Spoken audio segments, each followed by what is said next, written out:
Welcome back to my channel. Today I'm gonna be showing you how to make Nigerian puff puff. So in here I'm gonna have 3 cups of all-purpose flour. This is 1, and this is 3 cups of all-purpose flour, and I'm gonna be adding some salt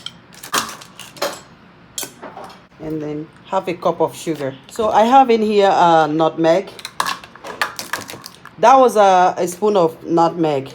So once you add all these dried ingredients, I'm gonna mix it. So give it a good mix to incorporate all this seasoning, all these ingredients together. Okay, so give it a good mix. Active dried yeast in here. You can use any type. You can use the instant yeast, but today what I have is active dried yeast. And if you have active dried yeast, you need to soak it in water, in a warm water, and some sugar. Add some sugar to it, and leave it in a cup for like 5 minutes before you pour it in. So I have a cup of, half a cup of water in here, but you can fill it up as much as you want. So I added 2 teaspoons of yeast, and I'm gonna leave it in this cup for 5 minutes until the yeast rises, and then I'll pour it inside the dried flour.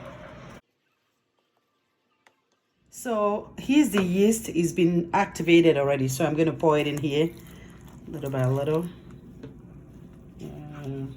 Be careful not to make sure that you don't have too much water on it. Okay.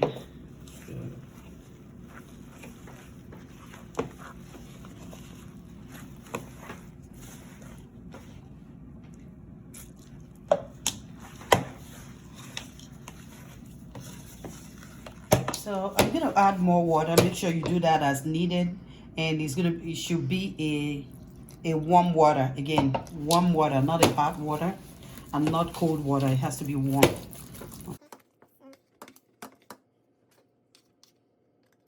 So I'm gonna keep mixing it.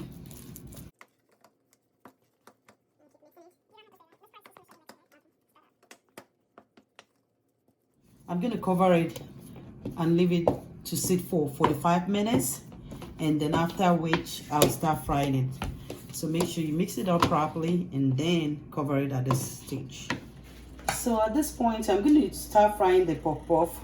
You can either use your hand. Some people use their hand, but I like to use ice cream scooper because I don't know how to use my hand. When I do use it, it doesn't come as round as I would like it to be. Oh, this is not looking good, but so let's try it one more time. Okay.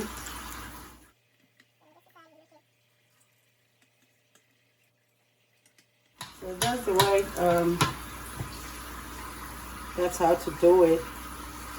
I've done, each time I do it, I get better.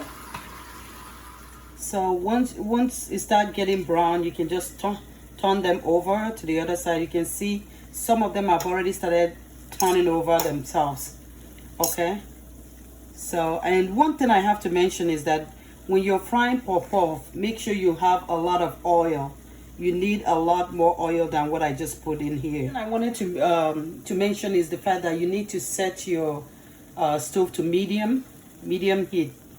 If you put it too high, your puff puff is going to burn and the inside won't be well cooked. So it's going to be burned on the outside and it's not going to be cooked inside.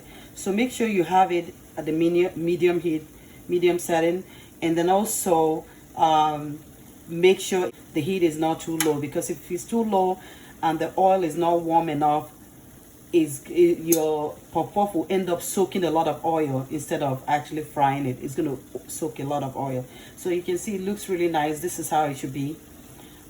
So I'm gonna make the next batch. This is the first batch. Usually I'm not very good at the first batch, but the second batches and subsequent batches always comes out better. So right now, as you can see, it's ready to be out. So I'm just gonna bring them out.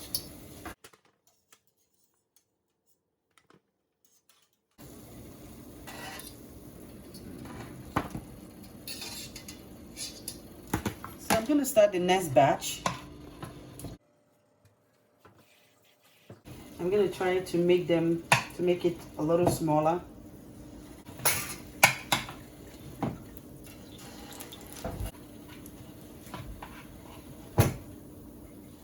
So as you can see, the pop-up is expanded. No matter how little I make it, it tends to expand. So when you're making yours or when you're trying yours, if you don't want them to be this big, you can try to just scoop little, very little, much smaller than I did. Okay, because it's going to expand anyways. All right. And again, this is my second batch. So you can see it's coming out good, not burning. So, hey, try my recipe. Try the pop-pop. Believe me, you're going to love it. Pop-pop, just so you know, is a Nigerian street food that a lot of people like it. Kids love it, adults, name it. We all love pop-pop.